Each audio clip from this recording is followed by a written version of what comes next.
Hello friends, competitive exam preparation চ্যানেলে তোমাদের স্বাগত। তো আজকে আমি লাভ ও ক্ষতির সুবীর দাসের যে ম্যাথ চ্যালেঞ্জার বইটি আছে সেখান থেকে প্র্যাকটিস সেটের 3টি অঙ্ক নিয়ে এসেছি। এই অঙ্কগুলো কিন্তু হুবহু একদম পরীক্ষায় কমন পড়ে যায়। কিছুদিন আগে যে ডাব্লিউবিপি পরীক্ষাটা হলো সেইখান থেকে সেখানে সেই পরীক্ষায় এই বই থেকে অনেকগুলো কোশ্চেন কিন্তু হুবহু কমন পড়ে গেছে, সেটা আমি একদিন তোমাদের দেখাবো। তো আজকে অঙ্কতে আসা যাক। একজন প্রস্তুতকারক কোনো একটি দ্রব্যের ধার্য মূল্য রাখেন 120 টাকা এবং 15% ছাড়ে সেটি বিক্রি করেন। যদি তার 20% লাভ হয় তবে দ্রব্যটির ক্রয় মূল্য কত? এই অঙ্কটিও কিন্তু প্রিভিয়াস ইয়ারে দেখো WBCS মেন 2021 সালে পড়ে গেছে কিন্তু অঙ্কটি। তো এখানে আমি 15%, এটাকে আমি অনুপাতে ভেঙে নিই। 15% সমান কত? 15% সমান 15/100। এটা কাটাকাটি যাবে, 5 3 15, 5 20 100, তাহলে এটা কত হলো? 3/20। সেরকম 20%কেও আমি অনুপাতে মানে ভগ্নাংশে ভেঙে নিচ্ছি। 20% সমান 20/100, 20 5 100 সমান এটা হয়ে গেল 1/5। এবারে প্রথমে কি বলেছে? 15% ছাড়, মানে এই 20 হয়ে গেল আমার ক্রয় মূল্য বা সিপি, আর এখানে বিক্রয় মূল্য বা এসপি লিখে দিলাম। তাহলে 20 হয়ে গেল, সব নিচেরটা সবসময় হয় সিপি, এখানে 20 লিখলাম। এবারে আমাকে কি বলেছে? 15% ছাড় মানে একটু কম হচ্ছে, তাহলে 20 থেকে কত কম হলো? 3 কম হলো, তাহলে 3 মাইনাস করলে হলো 17, তাহলে বিক্রয় মূল্য এর হলো 17। এবার এখানে আমার কি বলেছে? 120 টাকা, এটা হচ্ছে ধার্য মূল্য, মানে এটা সিপির পর্যায়ে পড়ে যাবে, মানে সিপি হয়ে গেল 100, মানে 20 সমান হয়ে গেল 120। কাটাকাটি করব, 20 6 120, এখানে 1 সমান হয়ে গেল 6। 6টা এখানে এসপির সঙ্গে বা বিক্রয় মূল্যের সঙ্গে গুণ করে দাও, তাহলে হবে 102। 102 হয়ে গেল বিক্রয় মূল্য। দ্রব্যটা 120 টাকায় সে কিনেছিল, বিক্রি করলো 15% ছাড়ে কত টাকায়? 120 টাকায়, তবেই তার 15% ছাড় হচ্ছে।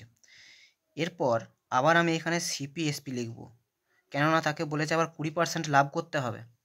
তাহলে এখানে কত আছে? ক্রয় মূল্য 5, এখানে 5 লিখে দেবো, আর 1 তার লাভ, লাভ বলেছে যেহেতু 1 লাভ হলো, তাহলে 5-এর উপরে 1 লাভ মানে 6।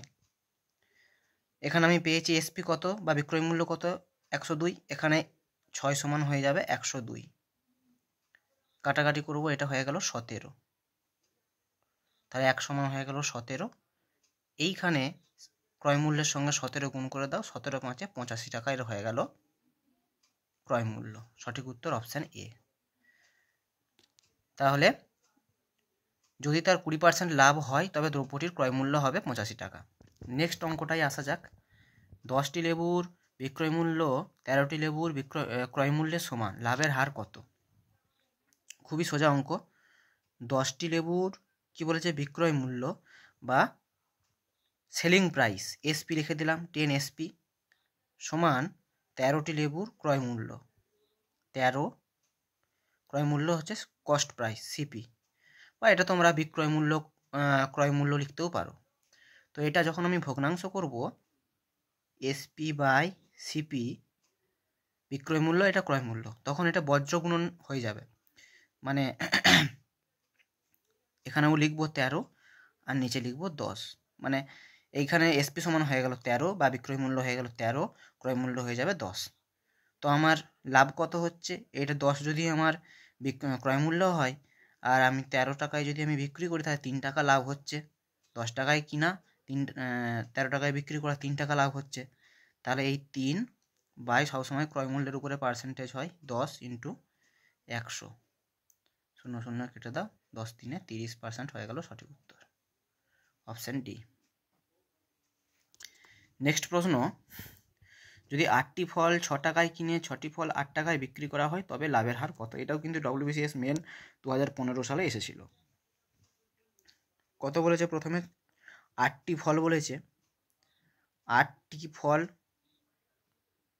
কত টাকায় বিক্রি করছে? 6 টাকায় কিনছে, 6 টাকায় কিনছে, মানে এটা কি হয়ে গেল?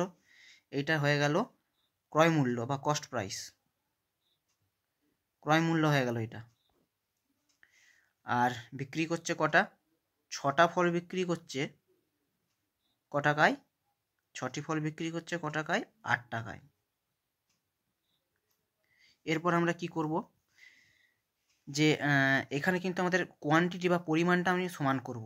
এখানে 8টা আছে, এখানে 6টা আছে, তাহলে তো এখানে গোলমাল হবে। সেই জন্য আমি এখানে মানে এমন একটা সংখ্যা নেব যাতে একেও গুণ করা যাবে, একেও। আমি এখানে নিচ্ছি 24, 6 4 24। এখানেও আমি সেই জন্য 4 গুণ করব। এখানেও আমি 24 করব, কীভাবে? 3 গুণ করব, 8 3 24। এখানেও আমি 3 গুণ করে নেব। তাহলে এখানে দেখো পরিমাণটা সমান হয়ে গেছে, এখানেও 24টা কিনেছে, এখানেও 24টা বিক্রি করছে। তাহলে এখানে কত হয়ে গেল? 3 6 18 টাকা, 18 টাকায় 24টা কিনেছে, বিক্রি করছে 8 4 32 টাকা, 32 টাকায় সে বিক্রি করছে। তাহলে তার 18 টাকায় কিনে 32 টাকায়, এটা ক্রয় মূল্য আর এটা হয়ে গেল বিক্রয় মূল্য, 32 টাকা বিক্রয় মূল্য। তাহলে আমি কি বলেছি, এখানে পার্সেন্টেজ বার করতে, লাভ বার করতে বলেছে। তাহলে বিক্রয় মূল্য মাইনাস ক্রয় মূল্য কত হচ্ছে? 32 থেকে 18 বাদ দিলে হচ্ছে 14। সবসময় ক্রয় মূল্যের উপরে আমার পার্সেন্টেজ বেরোবে 18 ইন্টু 100। 2 7 14, 2 9 18, 700/9। তো এখানে দেখো অপশানটা যদি দেখো, তাহলে এখানে দেখো 9 কিন্তু নিচে একটাই আছে, তাহলে সেই জন্য আমি এইটাই অ্যান্সার করে দেবো, আর আমি এটা ভাগ করার দরকার নাই। ঠিক আছে? তো এইভাবে মানে ক্যালকুলেশনেও অনেক কিন্তু সময় যায়, এইভাবে তোমরা ক্যালকুলেশনটাকে বাঁচিয়ে অঙ্কগুলো খুব তাড়াতাড়ি করতে পারো। তো যদি ভালো লাগে তাহলে অবশ্যই চ্যানেলটি সাবস্ক্রাইব করবে এরকম আরও ভিডিও পাওয়ার জন্য। ধন্যবাদ।